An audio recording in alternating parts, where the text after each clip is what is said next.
नमस्कार दोस्तों, एक बार फिर से आपको आपके इस YouTube चैनल में आपका स्वागत है। अगर आपने इस चैनल के कुछ वीडियोस देखे हैं, अगर आपको पसंद आए तो कृपया उन्हें लाइक कर दीजिएगा और इस चैनल को सब्सक्राइब जरूर कर दीजिएगा ताकि हम समय समय पर आपके समक्ष नए-नए और भी बेहतरीन वीडियोस आपके समक्ष लाते रहें। दोस्तों, आज हम एक माननीय सुप्रीम कोर्ट की एक रिसेंट जजमेंट है और जैसा कि आपने इसका केस टाइटल देख लिया है, हम उस केस टाइटल की जो जजमेंट है उस पर जो लीगल एस्पेक्ट्स हैं जो डिस्कस किए गए हैं माननीय सुप्रीम कोर्ट ने, हम उस जजमेंट के ऊपर थोड़ा सा गौर करेंगे। ये काफी क्योंकि एक सेलिब्रिटी के ऊपर बेस्ड जजमेंट है और इसमें हमें जो है लीगल एस्पेक्ट्स हैं उसको जानने की कोशिश करेंगे और देखेंगे कि माननीय सुप्रीम कोर्ट ने क्या क्या लीगल पॉइंट्स थे उस पर डिस्कशंस किया। और चूंकि जो मेन पिटीशन थी और उसमें जो मेन ऑर्डर आया था जो स्पेशल क्रिमिनल अपील में, उसमें सिर्फ जो है फाइन इम्पोज किया गया था 1000 रुपीज का, और माननीय सुप्रीम कोर्ट ने रिव्यू पिटीशन में जो है तो फाइन के साथ जो है सेंटेंस है वो भी इम्पोज कर दी थी, जो कि रिगरस इम्प्रिजनमेंट है for the period of 1 year. तो आइए हम इसके ऊपर जो है गौर करते हैं, देखते हैं कि माननीय सुप्रीम कोर्ट ने रिव्यू पिटीशन में क्या क्या लीगल एस्पेक्ट्स को डिस्कस किया और अपनी जो पुरानी जो जजमेंट है उसमें किस तरह की फाइंडिंग्स को जो है उसमें मतलब मॉडिफाई किया जा, उसको कैसे जा, उसमें कोई एरर्स थी उसको कंसिडर किया और जो है सेंटेंस थी वो इम्पोज की। तो आइए हम उसके ऊपर इस जजमेंट के ऊपर आगे देखते हैं। तो देखिए, ये क्योंकि अब ये इस जजमेंट में जो केस टाइटल के अलावा देखिए ये एक रिपोर्टेबल जजमेंट है और चूंकि ये रिपोर्टेबल जजमेंट है और इसमें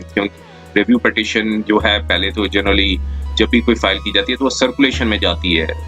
मींस सर्कुलेशन का मतलब कि जो माननीय कोर्ट पहले देखती है कि क्या ये ओपन कोर्ट हियरिंग में करने लायक है कि नहीं है। उसमें अगर प्ली एक्सेप्ट कर ली जाती है कि for the open court hearing में, तब जाके माननीय सुप्रीम कोर्ट जो है वो ओपन कोर्ट जो है उसमें हियरिंग करती है। तो इसमें देखिए, इसमें 3 रिव्यू पिटीशन थी। ये क्रिमिनल अपील के अंदर डाली गई थी, ये पिटीशन थी और ये इसमें 3 रिव्यू पिटीशन है, अलग अलग नंबरों से है और इन सारी तीनों रिव्यू पिटीशन का एक कॉमन जजमेंट दी गई है। यहाँ पे भी देखिए ये जो नंबर है ये भी क्रिमिनल अपील के अंदर डाली गई है और ये अलग रिव्यू पिटीशन है। तो इसमें देखिए अब बैकग्राउंड क्या था इस जजमेंट में, वो यही बताया गया है कि एक कंट्रोवर्सी थी जो निकल के आई थी, FIR जो लॉन्च की गई थी 27 दिसंबर 1988 में। देखिए अब 1988 में एक कंट्रोवर्सी अराइज हुई थी और इसमें जो FIR रजिस्टर्ड हुई थी सेक्शन 34 और 304 के अंदर। 304 जो होता है जो कि कहा जाता है कि culpable homicidal not amounting to the murder, और सेक्शन 34 जिसे कॉमन इंटेंशन के अंदर जो है वो FIR रजिस्टर्ड की गई थी। और इसमें जो रजिस्टर्ड थी वो एक पुलिस स्टेशन थी, पटियाला कोर्ट जो डिस्ट्रिक्ट है वहाँ की जो एक डिस्ट्रिक्ट में रजिस्टर्ड की गई थी और किसके आधार पे की गई थी, एक इंफॉर्मेशन दी गई थी इन्फॉर्मेंट ने कि एक अक्रंस हुई है जो क्राइम की 12:30 पे। एक ट्रैफिक लाइट जो है वो इस एड्रेस का जगह का नाम है और जो इन्फॉर्मेंट और एक और व्यक्ति थे जो आगे जाके PW3 तो इन्फॉर्मेंट हो गए, PW4 एक और जो व्यक्ति थे वो, और जो एक डिसीज जिनकी डेथ हो गई थी वो जो है एक मारुति कार में ड्राइव कर रहे थे और एक डिस्प्यूट अराइजेस हुआ था बिटवीन दी जो रिस्पोंडेंट है नंबर 1 जो फेमस सेलिब्रिटी हैं और जो उनके बीच में डिस्प्यूट हुआ था। उसके बाद जो उन्होंने FIR में बताया कि डिसीज्ड को उन्होंने गाड़ी से निकाला था और व्हीकल से निकाला था और इन्फ्लिक्टेड फिस्ट ब्लोज। देखिए वहां पे एक जो लिखा है जो फिस्ट ब्लो मींस जो प्रहार किया गया था फिस्ट द्वारा। और फिर ये FIR का फंक्शन है, फिर उसमें ये बताया कि सेकंड जो अक्यूज थे मतलब जो फिर इसके बाद बताया कि जो सेकंड अक्यूज थे जो कि रिस्पोंडेंट नंबर 2 थे जो मेंशन ही किया गया था इनमें, उन्होंने एंड वो भी आए व्हीकल से बाहर आए, उन्होंने भी जो है इन्फॉर्मेंट्स को जो है ब्लोज दी, फिस्ट ब्लोज थे वो, मतलब जो है अटैक किया उनके ऊपर। फिर PW3 एंड PW4 ने जो कि फिर साथ में ये भी लिखा है कि वो एक कार की जो कार थी उसकी जो कीज को रिमूव करके ले गए और रिमूव कर दिया वहां से अकरेंस जो साइट प्लेस था वहां से चले गए। फिर PW3 और PW4 ने उनको जो जिनको इंजर्ड किया था, जो जिन व्यक्ति को, उनको रिक्शा में लेके गए हॉस्पिटल में। वहां पे डॉक्टर ने डिक्लेयर कर दिया कि उनकी डेथ हो गई है। और फिर उसके बाद जो है पोस्टमार्टम कंडक्ट किया जिस डॉक्टर ने, वो आगे जाके PW2 थे, वो विटनेस बने और उन्होंने जो इंजरीज थी वो रिकॉर्ड की, कहा कि ये मरने से पहले की इंजरीज हैं और ये एक ब्लंट वेपन द्वारा दी गई है। और फिर उन्होंने अपना ओपिनियन है वो रिजर्व रख लिया और कहा कि तभी दे पाएंगे जब वो रिपोर्ट होगी, पैथोलॉजिस्ट की रिपोर्ट आएगी। तो पैथोलॉजिस्ट की जो रिपोर्ट थी वो 9 जनवरी 1989 में एक जो है रिपोर्ट आई और उन्होंने कहा कि काफी ज्यादा एबनॉर्मलिटीज हैं, जो डिसीज्ड की जो हार्ट की कंडीशन में काफी ज्यादा एबनॉर्मलिटीज थी और कोई पैथोलॉजी जो है वो ब्रेन में नजर नहीं आई। इसके बाद पैथोलॉजिस्ट रिपोर्ट के बाद उन्होंने PW2 जो डॉक्टर थे जिन्होंने पोस्टमार्टम किया था, उन्होंने कोई डेफिनेट ओपिनियन नहीं दिया कॉज ऑफ डेथ के बारे में। और फिर इन्होंने सिविल सर्जन को एक जो पटियाला के जो सिविल सर्जन थे 11 जनवरी 1989 को एक रिक्वेस्ट भेजी कि केस जो है वो रेफर कर दिया जाए forensic expert government medical college Patiala में, जिसकी वजह से जो कि एक मेडिकल बोर्ड है वो कॉन्स्टिट्यूट करेंगे। उसकी वजह से क्या हुआ कि एक मेडिकल बोर्ड कॉन्स्टिट्यूट हुआ और उसमें 6 मेंबर्स थे। तो फिर उसके बाद PW1 और PW2 ने जो है एग्जामिन किया और क्रिप्टिक ओपिनियन दिया और फिर PW1 ने डिसइंक्लाइंड हो गए कि फर्दर क्लैरिफिकेशन के बारे में कि जो कि प्रोसिक्यूशन ने मांगा उसके में वो कोई फर्दर जो क्लैरिफिकेशन जो है वो नहीं, डिसइंक्लाइंड हो गए, जा नहीं दे पाए। फिर इसके बाद चार्जशीट थी 6 मार्च 1989 में फाइल हुई। जो चार्जशीट थी वो 6 मार्च 1989 की जो फाइल की गई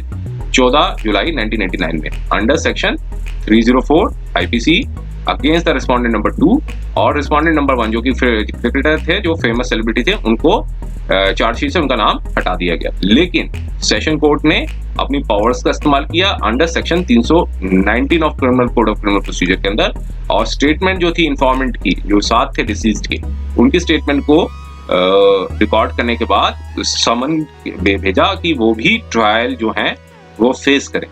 फिर इसके बाद ये लिखा है कि इन्फॉर्मेंट जो साथ थे डिसीज्ड के, उन्होंने एक प्राइवेट कंप्लेंट भी फाइल की अगेंस्ट द अक्यूज्ड, जो कि इनके ऊपर 302 का मुकदमा, 324 का, 323 का, साथ में जो है सेक्शन 34 ऑफ IPC का भी केस चलाया जाए। तो फिर दोनों केसेस, एक तो स्टेट ने फाइल किया था जिसमें चार्जशीट फाइल की गई थी और इन्फॉर्मेंट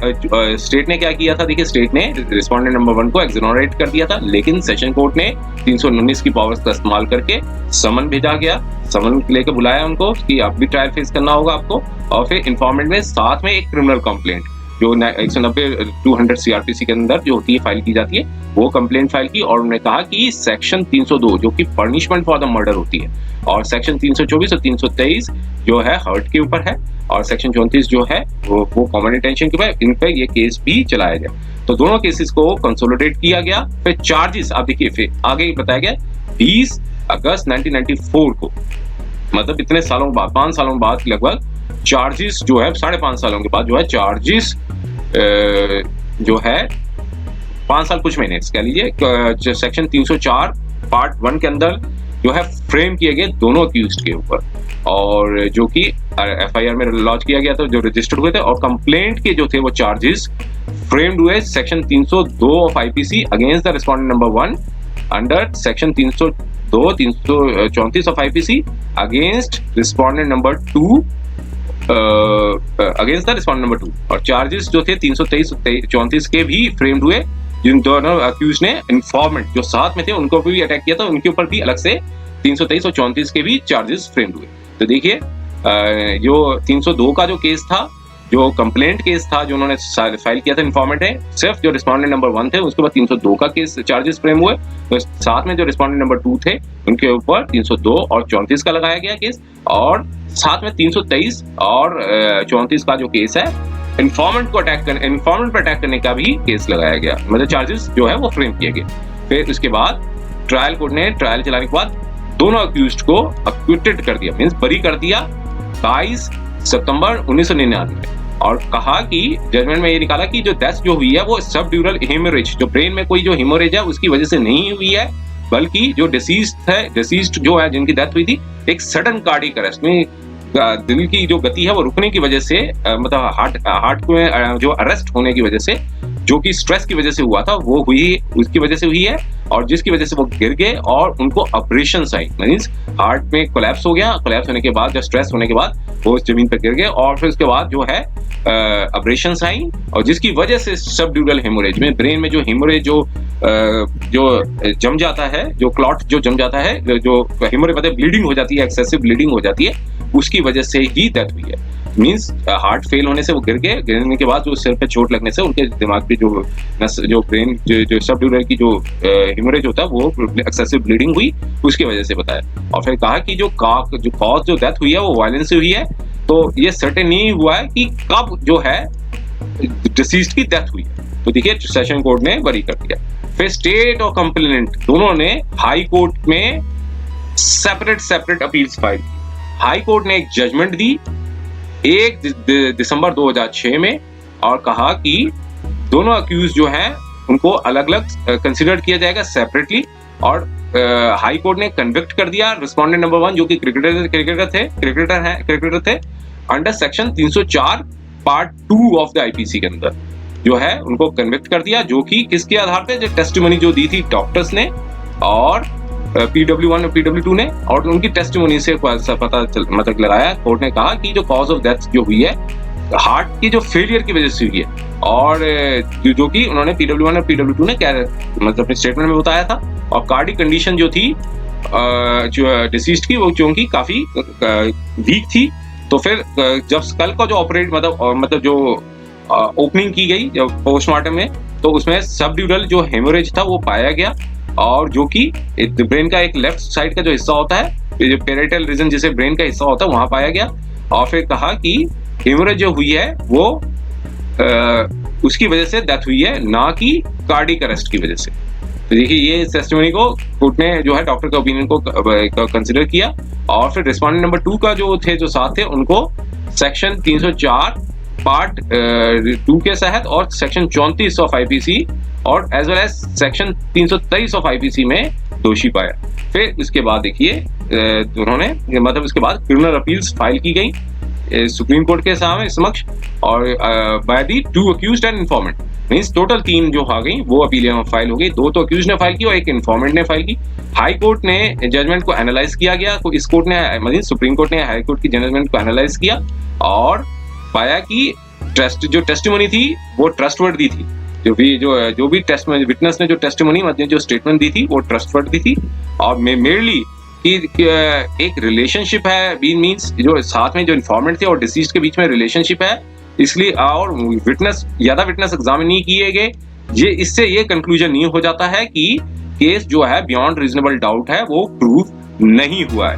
फिर आगे देखिए, फिर आगे कोर्ट ने फिर जो है पोस्टमार्टम को भी एग्जामिन की जो रिपोर्ट थी उसको भी एग्जामिन किया क्लोजली, और पाया कि 2 एक्सटर्नल इंजरीज थी, एक ब्रेन के एक टेम्पोरल रीजन पे थी और एक लेफ्ट जो थी नी मींस घुटने में, एक डिसीज के घुटने में एक जो है इंजरीज पाई गई थी, जो दोनों में एब्रेशंस थी। डॉक्टर ने ओपिनियन दिया था कि सेकंड इंजरी जो हुई थी वो गिरने से हुई थी, और मोस्ट लाइकली जो है पर्सन जिन्होंने अटैक किया था उन्होंने एम पे ही टारगेट किया था, और जो also on the knees of the victim by giving fist blows, means attack जब किया था, जो प्रहार किए थे, तो उसके आधार पे बताया। फिर आगे देखिए रिस्पोंडेंट नंबर 1 ने कहा कि कोर्ट ने आगे बताया कि रिस्पोंडेंट नंबर ने हो सकता है पॉसिबिलिटी कि एक से ज्यादा बार जो है फिस्ट ब्लोज दिए हों, और जिसकी वजह जो कि एक ही जो है हेड पे लगा हो, और बाकी जो है वो टारगेट पे मतलब जो डिसीज्ड के जो टारगेट जहां अटैक करना चाहते हो वहां पे मिस हो गए हों। और कोर्ट ने कहा एग्री नहीं हुई ऑब्जर्वेशन हाई कोर्ट की, और कहा कि death was caused by subdural. फिर कोर्ट ने और पाया कि जो डेथ जो हुई है वो एक ब्रेन में एक्सेसिव ब्लीडिंग की वजह से हुई है, ना कि कार्डियक अरेस्ट से। तो फिर इसके बाद कोर्ट ने कहा कि अनसर्टेनिटी बताई कि जो डेथ जो हुई थी और इसमें कोई वेपन यूज नहीं किया गया था, और कोई पास्ट एनिमिटी मींस दोनों के बीच में कोई द्वेष नहीं था पार्टीज के बीच में, और जिसकी वजह से और जो भी कुछ हुआ था एक इंस्टेंट ब्रॉल मींस कोई इमीडिएटली कोई लड़ाई झगड़ा हुआ था उसकी वजह से ही हुआ था। और फिर केस जो था रिस्पोंडेंट नंबर 2 के ऊपर कोई साबित नहीं हो पाया, और सिर्फ ये इस ग्राउंड पे कहा कि वो सिर्फ प्रेजेंट थे, ताकि रिस्पोंडेंट नंबर 1 जो क्रिकेटर के साथ प्रेजेंट थे, तो इसके ये सफिशिएंट रीजन नहीं बन जाता कि कन्विक्शन जो है वो कॉमन इंटेंशन के बेसिस पे की गई। और 323 था आईपीसी का, उसको रिस्पोंडेंट नंबर 2 को 323 से भी बरी कर दिया। उन्होंने पाया कि ये 323 में भी दोषी नहीं है। और फिर कोर्ट ने रिकॉग्नाइज किया कि इन्वेस्टिगेशन में जरूर लैप्सेस हुए हैं, और लेकिन साथ में ये भी बताया कि पर्सन्स को कन्विक्ट नहीं कर देना चाहिए कि सिर्फ डाउट के आधार पे, शक के आधार पे जो है, डाउट है उसके आधार पे जो है वो कन्विक्शन नहीं कर देना चाहिए। रिस्पोंडेंट नंबर 1 जो थे वो गिल्टी नहीं है डिसीज की जो डेथ की वजह से, डिसीज की जो डेथ हुई है। और फिर कंक्लूजन ये निकल के आया कि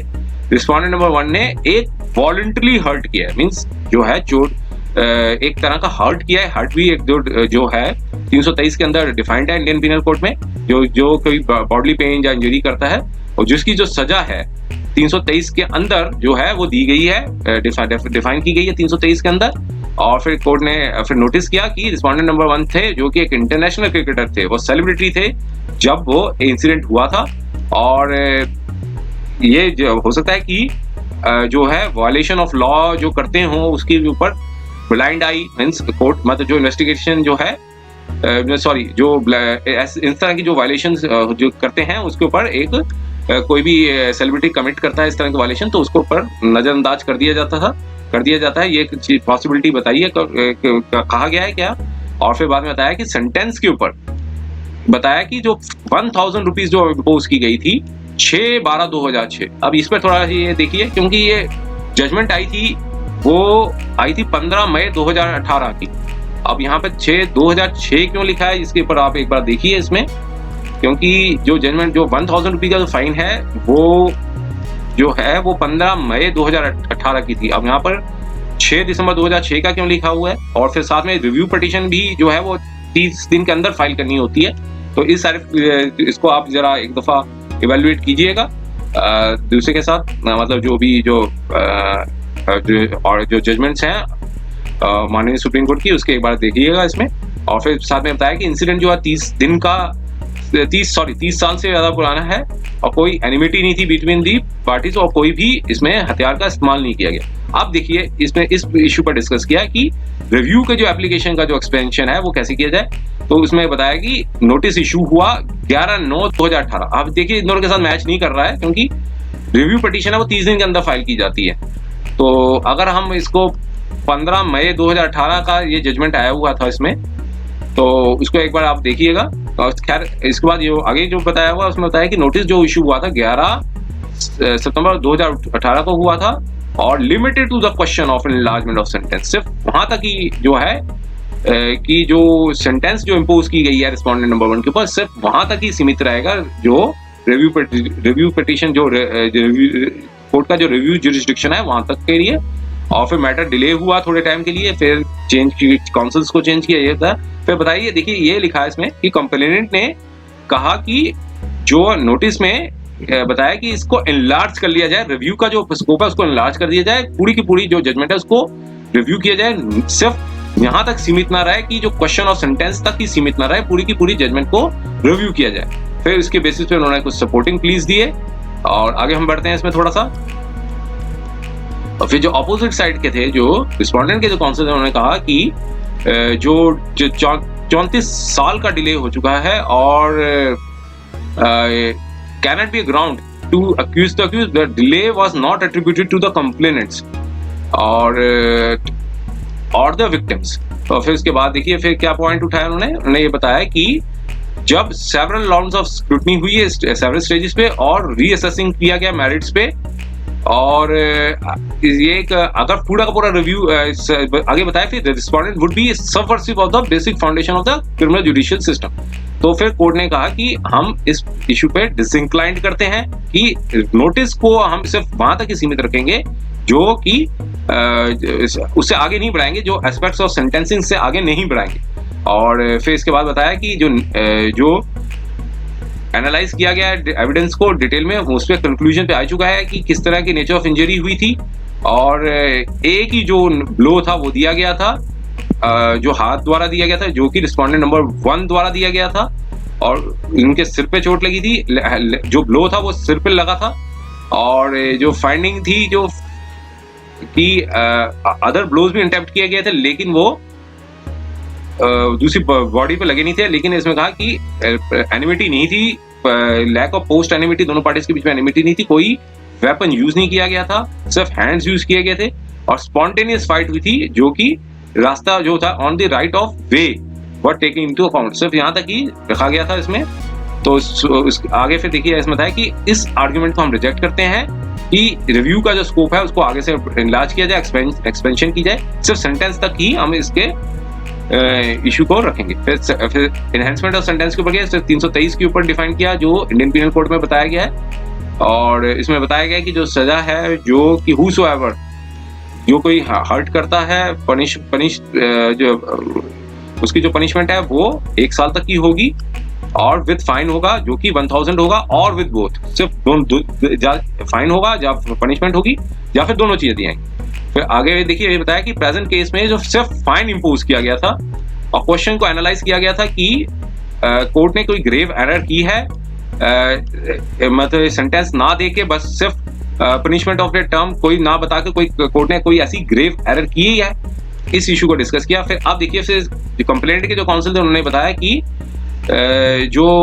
कुछ एक जजमेंट को साइटेशन दी, उन्होंने कहा कि मिटिगेटिंग फैक्टर्स जो है सब मतलब कंसीडर किए जाने चाहिए जब क्वेश्चन ऑफ सेंटेंस को डिस्कस किया जाए, जब क्वेश्चन ऑफ सेंटेंस को डिसाइड किया जाए, और जजमेंट ऑफ हाई कोर्ट जो आपको चेंज किया है अगर अपसेट है, तो फिर आगे बताया कि जो सेंटेंस जो इम्पोज की गई है शुड बी प्रोपोर्शनेट, मींस जो ऑफेंस किया गया उसके अकॉर्डिंगली होनी चाहिए, और इस तरह से होनी चाहिए कि एक डिटेरेंट एस्पेक्ट कि दूसरे व्यक्ति जो है वो ये कार्य ना करें, इस तरह से इम्पोज होनी चाहिए, और कोई लीनियंसी सेंटेंस में नहीं देनी चाहिए। और स्पेशली जब कोई इंजरी जो हुई है उसकी वजह से डेथ हो गई है, या फिर डिले इन ट्रायल जो हुआ है, जो कि जिसमें कंप्लेंट जो है उसमें कोई एट्रीब्यूट नहीं, कंप्लेंट की तरफ से कोई रोका नहीं गया है, इस पे डिलेनेस की कंप्लेंट की तरफ से कोई मतलब जिम्मेदारी मतलब नहीं बनती है इसमें। और फिर आगे बताया कि जो ब्लो जो था वो कि जब वो उन्होंने अटैक किया था वो 25 साल के जो थे इंटरनेशनल क्रिकेटर थे और एथलेटिकली फिजिकली फिट थे, और बताया कि जो ब्लो जो दिया गया था वो एक अपोजिट साइड ऑफ के जो व्यक्ति थे उनकी जो उम्र थी 65 ईयर्स की थी, देखिए 65 ईयर्स की थी, और जो कि फादर की एज से भी मोर देन हिज फादर की एज से भी ज्यादा थे, और जो कि 40 साल उनसे उम्र में बड़े थे। तो फिर इस फैक्टर्स को देखा उन्होंने, फिर मतलब कंटेंशन रखी इन्होंने अपोजिट मतलब जो कंप्लेंट के काउंसिल ने, फिर उन्होंने कहा कि सिंपली कि एक स्पॉन्टेनियस इवेंट हुआ है, मींस पहले से कोई प्लान्ड इवेंट नहीं था, कोई वेपन यूज नहीं हुआ है, तो लेकिन ये कोई ऐसा ग्राउंड नहीं बनता है कि कोई एक मिनिमम और इनॉक्यूलस जो है पनिशमेंट दी जाए, सिर्फ 1000 रुपया दे के उनको पनिशमेंट 1000 रुपए की जो है पनिशमेंट दी जाए। और फिर जो रिस्पोंडेंट के जो काउंसिल थे उन्होंने बताया कि क्वांटम ऑफ सेंटेंस जो है वो मेंटेनेबल नहीं है, एक जजमेंट का जो है वो उन्होंने साइटेशन दी, और उन्होंने कहा कि विक्टिम्स का जो राइट है वो अपील का तभी होता है जब 3 इवेंचुअलिटीज होती हैं। पहला कि अगर अक्यूज्ड को अक्विट कर दिया हो, दूसरा कन्विक्शन जो है वो एक लेसर ऑफेंस के ऊपर की गई हो, मान लीजिए 323 है और 302 है, तो सिर्फ 323 को देकर 302 पे छोड़ दी गई हो तब वो बनता है, और जो फिर जो कॉम्पोजिशन जो है वो इनएडुकेट दी गई हो, तो कोई ऐसा प्रोविजन नहीं है अपील में कि वो क्वांटम ऑफ सेंटेंस अगर इनएडुकेट है उसके ऊपर जो है वो अपील फाइल करे। तो राइट जो है वो सिर्फ स्टेट के पास है अंडर सेक्शन 377 ऑफ सीआरपीसी। आगे देखिए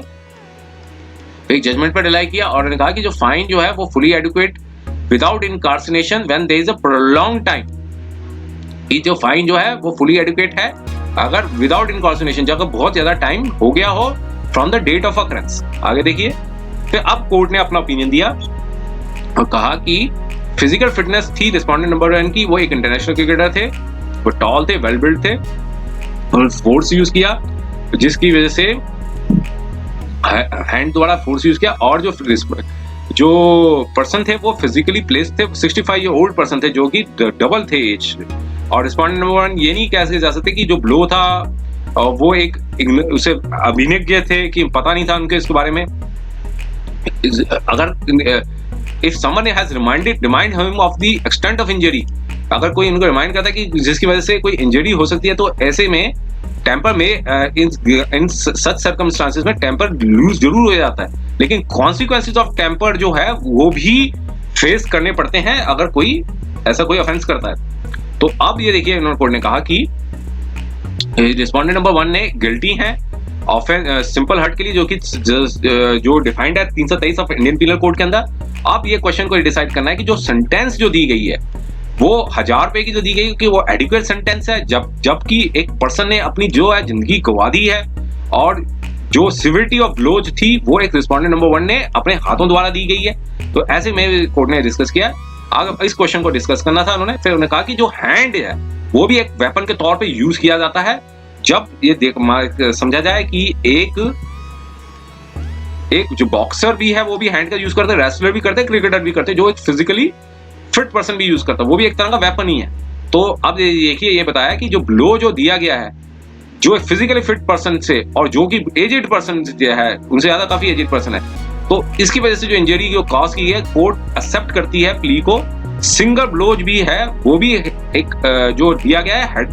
हेड ऑफ द डिसीज्ड, जो सिंगल ब्लो दिया गया वो भी उस प्ली को भी एक्सेप्ट करती है। तो उन्होंने कोर्ट ने कहा कि एक एरर है हमारी जो फेस ऑफ रिकॉर्ड में जो जजमेंट दी थी जिन्होंने, उस पर कोर्ट ने माना कि उन्होंने एक एरर अपेरेंट ऑन रिकॉर्ड में आई है और उसको एक रेमेडियल एक्शन लेना बहुत जरूरी है इसमें।